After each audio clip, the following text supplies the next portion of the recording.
जय हिंद दोस्तों। आज हम लोग बहुत दिनों के बाद उपस्थित हुए हैं जो है कि किसी क्लास में। तो हम लोग का जैसा ग्रुप डिस्कशन चल रहा था और जो है कि हम लोग पहली बार जो कि मोनेटाइज होने के बाद चैनल पर हम लोग उपस्थित हुए हैं यहाँ पर आपके महत्वपूर्ण अनुच्छेद लेकर। तो बहुत कम समय मिल पाता है, ड्यूटी के रहने के दौरान थोड़ा कम समय रह पाता है। उसके बाद ड्यूटी से आने के बाद जो है कि आपका जो है कि डिस्कशन क्लास होता है, 2 ग्रुप डिस्कशन होता है, वो करते हैं। उसके बाद फिर जो है कि कुछ समय मिल पाता है तो फिर अपना दैनिक जीवन में देते हैं। लेकिन जो है कि कम समय मिलने के बावजूद भी हम लोग जो है कि आप लोगों के पास कुछ महत्वपूर्ण अनुच्छेद लेकर आए हैं। आपको अनुच्छेद का लगभग 3 क्लास प्राप्त हो गया है। लगभग हम लोग अनुच्छेद 45 तक कवर कर चुके थे। जैसा कि आप लोग जाके प्लेलिस्ट में मेरा वीडियो पड़ा हुआ है, आपका अनुच्छेद लेकर 1 से लेकर 45 तक 3 वीडियो कवर किए हैं, जो कि बहुत अच्छे से समझाया गया है। और जो है कि अगर किसी को भी कोई दिक्कत हो तो आप लोग दोबारा जाके वीडियो को देख सकते हैं। और आपको किसी भी एग्जाम में अगर बैठते हैं तो आपको यहाँ से अनुच्छेद से 2 से 3 क्वेश्चन आपको देखने के लिए मिलेगा। चाहे आप रेलवे के एग्जाम में बैठिए या बिहार एसएससी के एग्जाम में बैठिए या आप जो है कि सेंट्रल वाले सीजीएल के एग्जाम में बैठिए या सीएचएसएल के एग्जाम में बैठिए, आपको कहीं भी 1 से 2 से 3 क्वेश्चन आपको देखने के लिए मिल जाएगा। तो आइए बिना कोई देरी किए हुए हम लोग शुरू करते हैं आज के महत्वपूर्ण अनुच्छेद। हम लोग 45 तक पढ़ लिए थे, अब शुरू करते हैं अनुच्छेद 46 से। तो आप लोग को एक बार रिकॉल करवा देते हैं। भाग 1 जो है, भाग 1 कवर करता है अनुच्छेद 1 से लेकर 4 तक, सही बात है। उसके बाद भाग 2 जो है, नागरिकता जो है, वह कवर करता है आपका अनुच्छेद 5 से लेकर 11 तक। वहीं अगर भाग 3 का बात करते हैं तो भाग 3 जो है वह आपका अनुच्छेद आपका 12 से लेकर 35 तक कवर करता है। और आगे जब हम पढ़ते हैं आपका भाग 4, तो भाग 4 में हम लोग ने नीति निर्देशक तत्व देख रहे थे, जिसे डीपीएसपी कहते हैं। और डीपीएसपी जो है कि हम लोगों ने लिया था आयरलैंड से और आयरलैंड ने लिया था स्पेन से। तो ये सब चीज हम लोग देख चुके थे। और ग्रुप डिस्कशन जो होता है सबसे बेस्ट चीज है। अगर आप उस पर रेगुलर बने रहते हैं तो आपको कोई स्पेशल क्लास पढ़ने की जरूरत नहीं है। आप अगर कहीं भी पढ़े होंगे थोड़ा बहुत तो आप जो है कि अपने आप आगे की ओर बढ़ जाइएगा और आपका रिजल्ट आराम से हो जाएगा। उसके बाद हम लोग अनुसूची ये क्या कहते हैं, भाग 4 डीपीएसपी 36 से 51 तक है। तो 36 से 51 तक में हम लोग 45 तक देख लिए थे। 45 के बाद आता है 46। तो यहां से हम लोग कंटिन्यू होते हैं और जहां तक भी कवर करने की कोशिश करते हैं उसको कवर कर लेंगे। इसी तरह से धीरे धीरे जो है कि आगे हम लोग बढ़ते चलेंगे। तो चलिए अब देखते हैं अनुच्छेद 46। आराम से समझने का कोशिश कीजिएगा, आराम से समझिएगा। अनुच्छेद 46 देखिएगा, किसी भी एग्जाम के लिए अनुच्छेद 46 तो ज्यादा इंपॉर्टेंट नहीं है, लेकिन आगे आने वाले समय को देखते हुए आपको अनुच्छेद 46 को भी कवर कर चलना पड़ेगा। तो देखिए अनुच्छेद 46 कहता है कि भारत के अंदर में जितने भी एससी एसटी समुदाय हैं, भारत के अंदर में जितने भी एससी एसटी समुदाय हैं या फिर गरीब तबके के लोग हैं तो उसको स्पेशली जो सरकार ध्यान देने का काम करेगी वह किस अनुच्छेद के तहत, 46 के तहत। किसके तहत, 46 के तहत। एक जगह और हम एससी एसटी देखे थे, आप लोग को पता है एक अनुसूची है अनुसूची 5, एक अनुसूची है अनुसूची 6। यहां पर भी हम लोग ने एससी एसटी देखे थे या फिर ग्रुप डिस्कशन में भी आपको बताते हैं। आपको जब भाग 10 पढ़ने लगेंगे तो भाग 10 में भी एससी एसटी का प्रावधान है, यानी कि अनुसूची 5 में एससी एसटी का प्रावधान है, अनुसूची 6 में भी पूर्वोत्तर के 4 राज्यों में एससी एसटी का प्रावधान है। और वहीं अगर भाग 10 का देखते हैं तो भाग 10 में भी एससी एसटी देखने के लिए हमको मिलता है। वहीं डीपीएसपी के अंतर्गत एससी एसटी को जो बढ़ावा देती है सरकार का यह दायित्व देना, तो वह किस अनुच्छेद के तहत, 46 के तहत। किसके तहत, 46 के तहत। तो याद रखने की कोशिश कीजिएगा कि भाई 46 में एससी एसटी, 46 में एससी एसटी। और एससी का फुल फॉर्म होता है शेड्यूल कास्ट यानी अनुसूचित जाति। और एसटी का जो फुल फॉर्म होता है वो होता है शेड्यूल ट्राइब यानी अनुसूचित जनजाति। याद रखने का कोशिश कीजिएगा।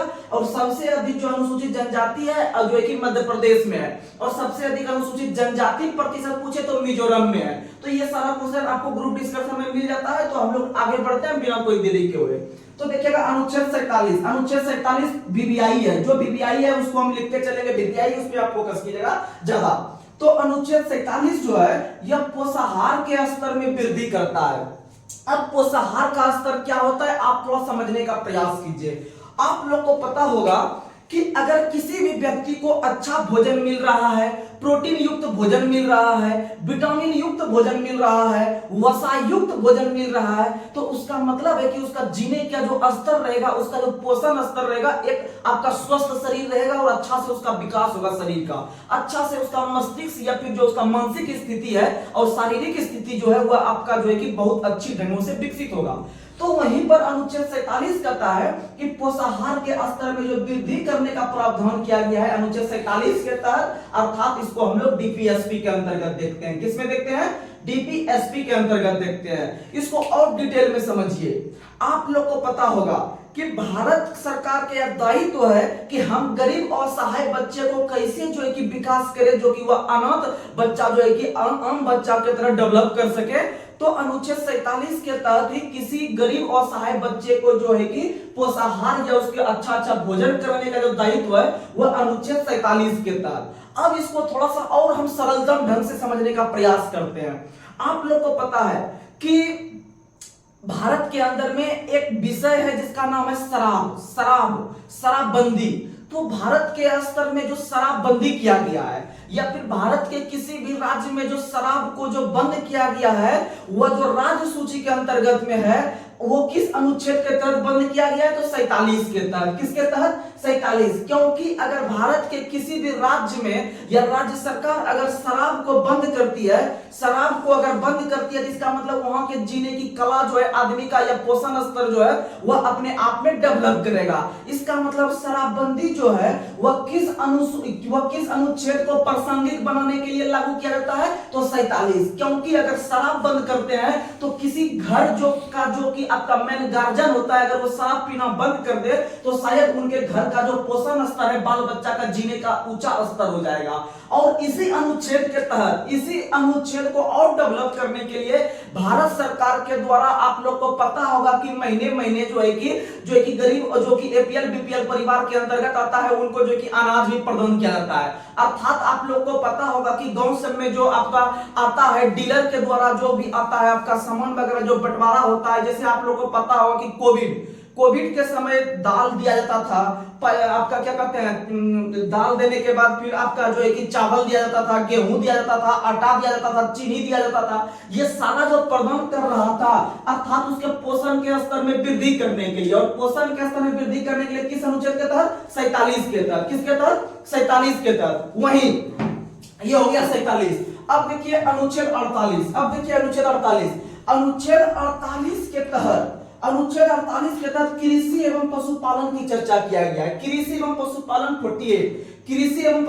48। यानी कि कृषि और पशुपालन करने का मतलब यह है कि अनुच्छेद 48 के तहत जो कृषि एवं पशुपालन होता है उसको डेवलप किया गया है। अर्थात कृषि क्षेत्र को बढ़ावा देने जो दिया गया है सरकार के द्वारा किस अनुच्छेद के तहत? 48। वहीं विभिन्न प्रकार के जो दुधारू पशु होते हैं जैसे गाय होते हैं, भैंस होते हैं, बकरी होते हैं, या इस सब को जो डेवलप किया गया है वह किस अनुच्छेद के तहत? 48।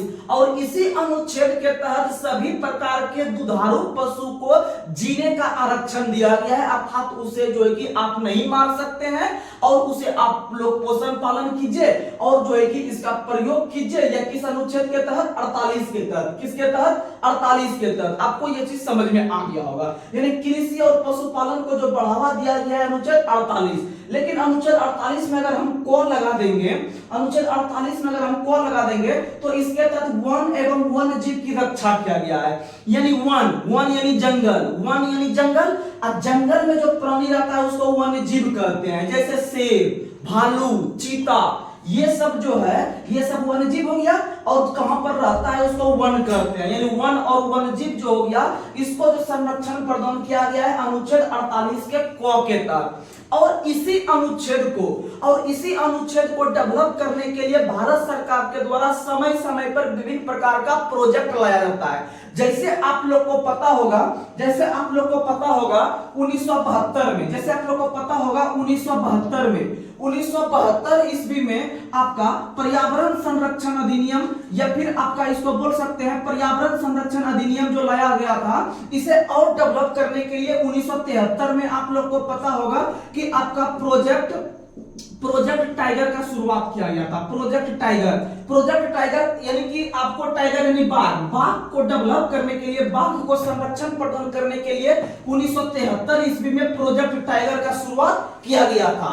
वहीं आपका जो है कि पर्यावरण संरक्षण अधिनियम जो है कि आपका पहली बार जो हुआ था यह 1972 में। उसी तरह से आप लोग को पता होगा 1992 में 1992 में जो है कि आपका प्रोजेक्ट एलिफेंट वगैरह शुरू किया गया। इसका मतलब कहीं ना कहीं अन्य जीव जंतु जो कि आपके जंगल में निवास करते हैं या फिर आपका वन में निवास करते हैं, उसको डेवलप करने के लिए अनुच्छेद 48 के क के तहत उसको संरक्षण प्रदान किया गया है। यानी 48 देखेंगे तो कृषि एवं पशुपालन, 48 के क देखेंगे तो वन एवं वनजीव, यानी सीधा 48 आएगा तो कृषि पशुपालन ले लेंगे, जो कि आपका अगर अर्थशास्त्र पढ़िएगा, इकोनॉमिक्स पढ़िएगा या प्राथमिक क्षेत्र के अंतर्गत आता है। कृषि एवं पशुपालन या मधुमक्खी पालन, ये सारा जो होता है आपका आता है प्राथमिक क्षेत्र में। अब आइए अनुच्छेद 49 जो है, देखते हुए कि भारत के अंदर में बहुत बड़ा बड़ा राष्ट्र धरोहर है और बड़ा बड़ा मंदिर है। जैसे लाल किला हो गया, ताजमहल हो गया, आपका शांति निकेतन हो गया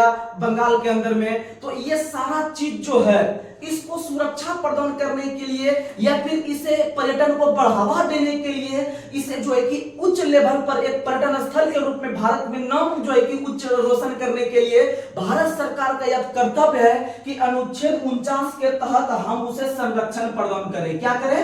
संरक्षण प्रदान करें। तो समझिएगा, भारत के अंदर में जितने भी राष्ट्रीय स्मारक जाइएगा घूमने के लिए तो वहां पर 49 रुपया का टिकट मिलेगा। कितना रुपया का? 49 रुपया का। 49 रुपया का टिकट जो है कि आप लोग राष्ट्रीय धरोहर जाइएगा घूमने के लिए, यानी आपको याद हो जाएगा कि भाई अनुच्छेद 49 में राष्ट्रीय स्मारक का संरक्षण प्रदान किया गया है, जो कि डीपीएसपी का एक भाग है। अर्थात ताजमहल हो गया आपका, ये सबको यूनेस्को की सूची में भी शामिल करता है। और शामिल करने के दौरान में भी आप लोग को पता होगा कि भारत के अंदर में कुल 42 ऐसे राष्ट्र धरोहर हैं जो कि यूनेस्को की सूची में शामिल है। और 42वां नंबर का जो बने हैं वह आपका बने हैं होयसल मंदिर, जो आपका कर्नाटक में स्थित है, जिसका निर्माण होलीबीड में करवाया था। वहीं 41वां नंबर का जो राष्ट्र धरोहर बना था वह आपका शांति निकेतन बना था, जिसका निर्माण रविंद्रनाथ टैगोर ने पश्चिम बंगाल के अंदर में करवाया था। यानी अनुच्छेद 49 आपका हो गया राष्ट्रीय स्मारक का संरक्षण। यानी कि हम जो राष्ट्र लेवल का स्मारक घूमने जाएंगे, कितना रुपया का टिकट लगेगा? 49 रुपया का। समझ में आ गया? और आप लोगों को पता है कि ये सब चीज जो हम देख रहे हैं, ये डीपीएसपी का चीज देख रहे हैं। अगर सरकार का मन हो तो ये सारा फंड पास करवा सकता है या इस पे ध्यान दे सकता है। अगर वो नहीं भी देगा तो उसके विरुद्ध हम लोग किसी भी न्यायालय में जाके उसके विरुद्ध जो है कि आवाज नहीं उठा सकते हैं, क्योंकि डीपीएसपी न्यायालय में अपरिवर्तनीय है, अर्थात उसकी बात नहीं सुना जाएगा। लेकिन वही अगर मौलिक अधिकार का हनन होता है तो हम डायरेक्ट जाके सुप्रीम कोर्ट भी जा सकते हैं। यही सबसे मेन अंतर है डीपीएसपी और मौलिक अधिकार में। आइए देखते हैं अनुच्छेद 50 यानी कि 50-50 यानी 50-50 यानी कार्यपालिका और न्यायपालिका का पृथक्करण, यानी दोनों को अलग कर रहे हैं। जब अलग करते हैं, जब दो भाई का बंटवारा होता है घर में, तो उसको उस पिताजी के धन को 50-50 किया जाता है। अर्थात कार्यपालिका और न्यायपालिका का पृथक्करण, कार्यपालिका और न्यायपालिका का जो पृथक्करण किया गया है वह अनुच्छेद 50 में किया गया है, आर्टिकल 50 में, यानी 50-50 में पृथक्करण। समझ में आ रहा है? अब बात करते हैं, थोड़ा सा संक्षेप में समझ लेते हैं कार्यपालिका और न्यायपालिका। आप लोग को पता है कि भारत का जो शासन प्रशासन होता है वह मुख्यतः 3 भागों में बट के होता है। 3 भागों में, एक होता है आपका कार्यपालिका, एक होता है विधायिका, एक होता है न्यायपालिका। तो समझने का प्रयास कीजिएगा। आप लोग को पहले विधायिका थोड़ा समझा देते हैं संक्षेप पे। विधायिका यानी विधेयक यानी कानून, और कानून का जो निर्माण करती है, आप लोग को पता होगा कि कानून का जो निर्माण करती है वह भारत में सबसे बड़ी संस्था है संसद कानून का निर्माण करती है। और संसद में 2 सदन होते हैं, लोकसभा, एक दूसरा राज्यसभा, और ये दोनों मिलकर जो है कि भारत के लिए कानून का निर्माण करते हैं। अर्थात विधायिका का काम है कानून का निर्माण करना। वही जब कानून का निर्माण करके विधायिका भेज देता है कार्यपालिका के पास कि भैया हम बना दिए कानून, आप इसको पूरे भारत में लागू करवाइए और इसका पालन करवाइए अच्छा से।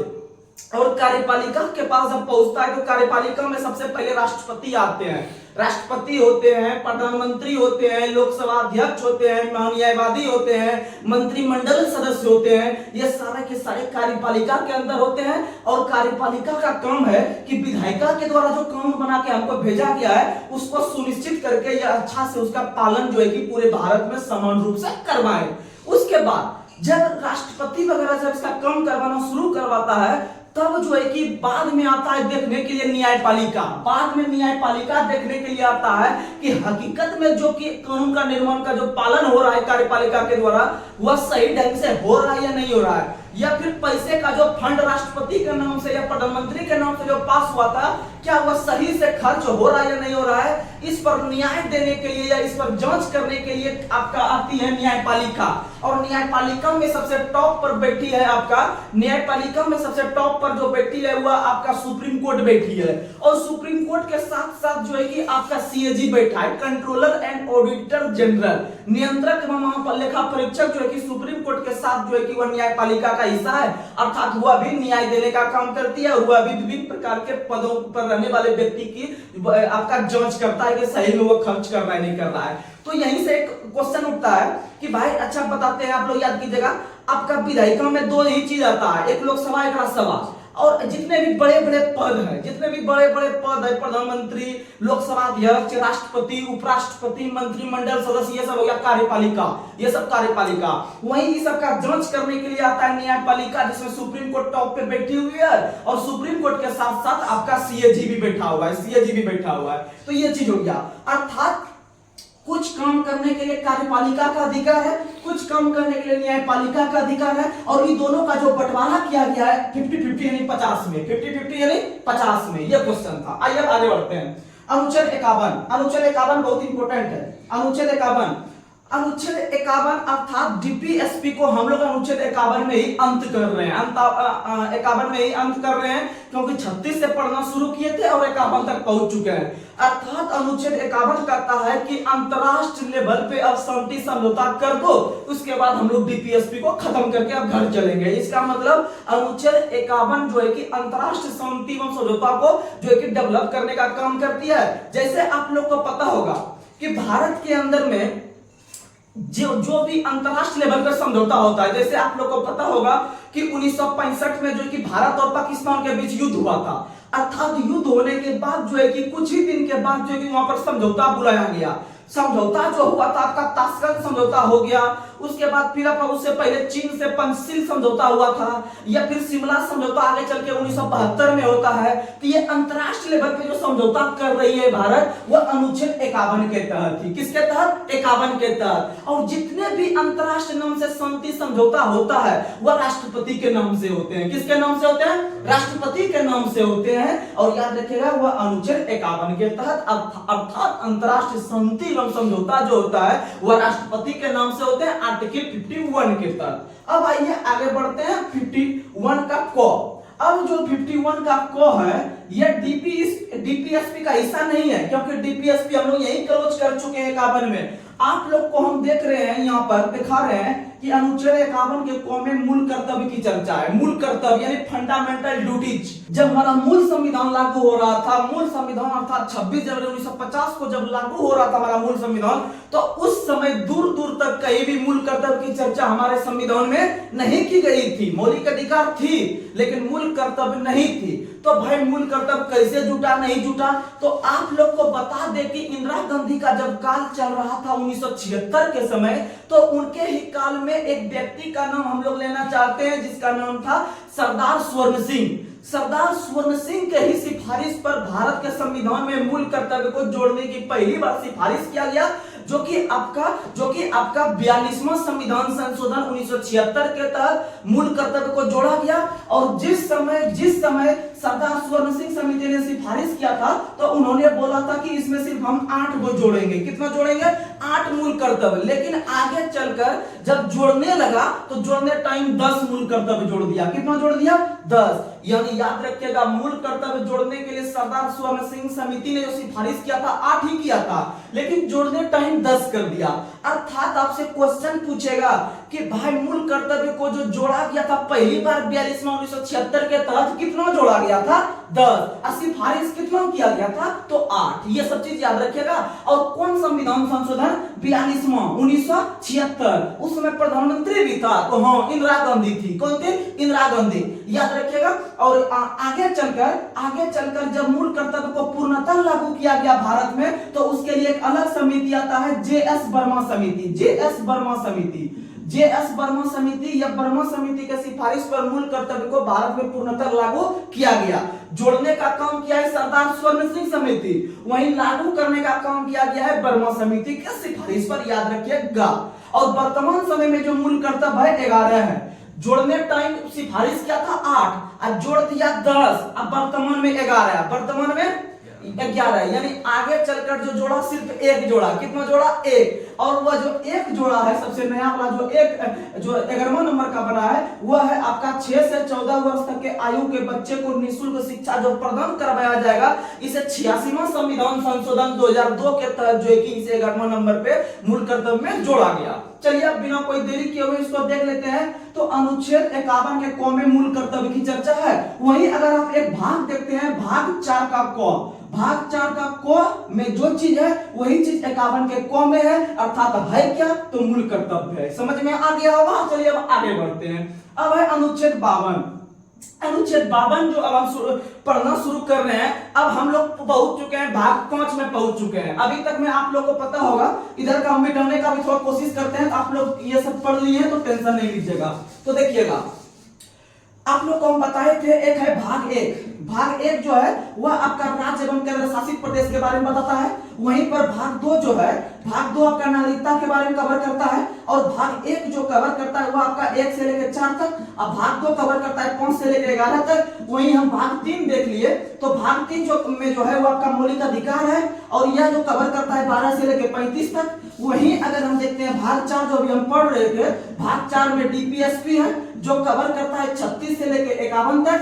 वहीं अब जो हम घुसने वाले हैं या पहुंचने वाले हैं वह आपका भाग 5 में पहुंचने वाले हैं। और भाग 5 में आपका जो अब शुरू होने वाला है वह संघ शुरू होने वाला है। और आप लोग को बता दें कि भारतीय संविधान में कुल 22 भाग थे और वर्तमान में 25 भाग है। और सभी भागों में से सबसे बड़ा भाग है भाग 5। कौन सा भाग है? भाग 5। और भाग 5 में किसकी चर्चा? संघ की चर्चा। अर्थात इसमें भारत सरकार पढ़ने वाले हैं हम लोग, अर्थात कार्यपालिका वगैरह अब यहीं से शुरू करेंगे। तो आप लोग अब ध्यान से इसको समझने का कोशिश कीजिएगा। सिर्फ हम अनुच्छेद को लेकर चल रहे हैं, इसमें बहुत सारा टॉपिक होता है, लेकिन आपको हम फिलहाल कवर करवा रहे हैं अनुच्छेद। तो आप लोग जो है कि ध्यान से समझने का प्रयास कीजिएगा।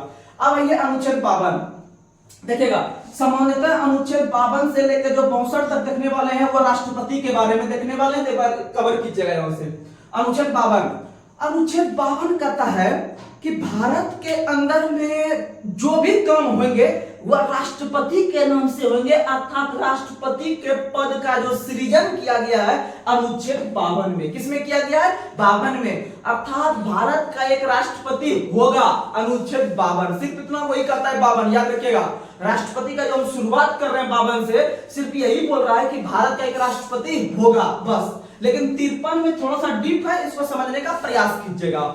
आप लोग को बता दें, अनुच्छेद 53 जो है कि आदमी या फिर विद्यार्थी लोग सिर्फ रट लेता है कि जो है कि अनुच्छेद 53 के तहत भारत के अंदर कार्यपालिका शक्ति राष्ट्रपति में निहित होती है। लेकिन नहीं, उसमें और डीपली क्वेश्चन आने लगा है, तो आपको थोड़ा सा पढ़ने का लेवल थोड़ा सा हाई करना पड़ेगा। तो आइए आपका हाई करते हैं। तो समझिएगा, अनुच्छेद 53 कहता है कि भारत के अनुच्छेद 53 आपका कार्यपालिका शक्ति तो है ही।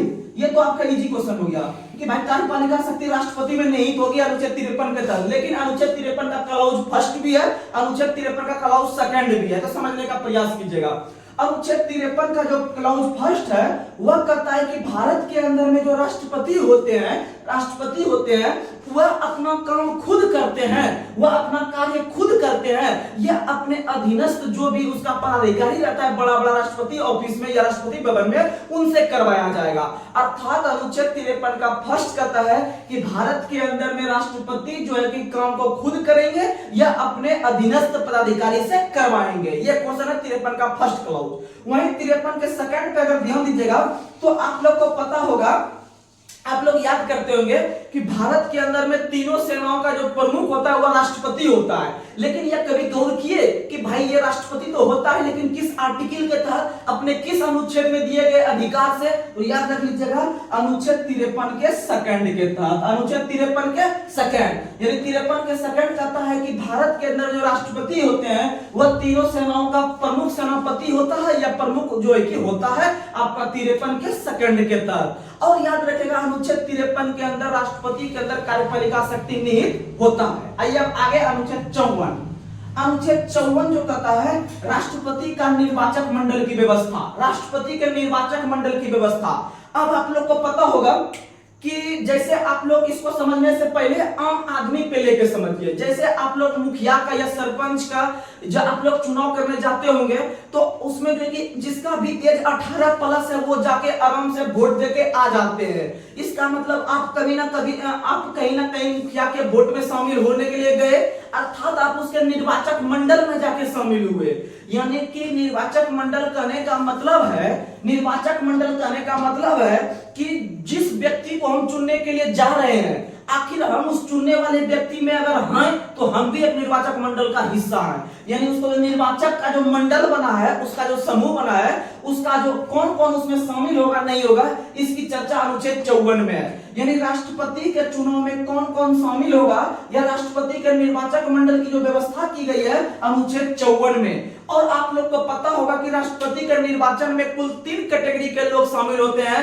3 कैटेगरी में से आप लोग को बता दे, 3 कैटेगरी में से आप लोग को बता दे कि सबसे पहले लोकसभा के निर्वाचित सदस्य जितने भी हैं भारत में, वहीं राज्यसभा के निर्वाचित सदस्य, वहीं तीसरा नंबर भारत के अंदर में जितने भी राज्य हैं अर्थात 28 राज्य हैं और 8 केंद्र शासित प्रदेश हैं, और जहां जहां भी आपका विधानसभा का सीट है वहां के आपके जो कि आपके रहते हैं निर्वाचित सदस्य वो शामिल होते हैं। एक बार फिर से, लोकसभा के निर्वाचित सदस्य, राज्यसभा के निर्वाचित सदस्य और राज्य विधानसभा के निर्वाचित सदस्य। वहीं आप लोग को पता होगा कि 3 ऐसे केंद्र शासित प्रदेश है जहां पर विधानसभा सीट है, दिल्ली, पुदुचेरी और कश्मीर। दिल्ली, पुदुचेरी और कश्मीर के विधानसभा के निर्वाचित सदस्य ये जो शामिल होते हैं आपके निर्वाचक मंडल में शामिल होते हैं। और याद रखिएगा निर्वाचक मंडल की व्यवस्था किस अनुच्छेद में? 54 में। लेकिन अगर आपसे क्वेश्चन पूछ दे कि राष्ट्रपति के लिए निर्वाचक मंडल की जो व्यवस्था लिया गया है उस वह व्यवस्था किस देश से लिए है, तो याद रखिएगा राष्ट्रपति के लिए निर्वाचक मंडल की व्यवस्था हम लोग आयरलैंड के संविधान से लिए हैं। ये सब ध्यान से समझने का कोशिश कीजिएगा। आयरलैंड के संविधान से। अगर पूछे कि राष्ट्रपति का पद कहां से लिए? ब्रिटेन से। राष्ट्रपति का पद ब्रिटेन से और राष्ट्रपति का निर्वाचक मंडल की व्यवस्था आयरलैंड से।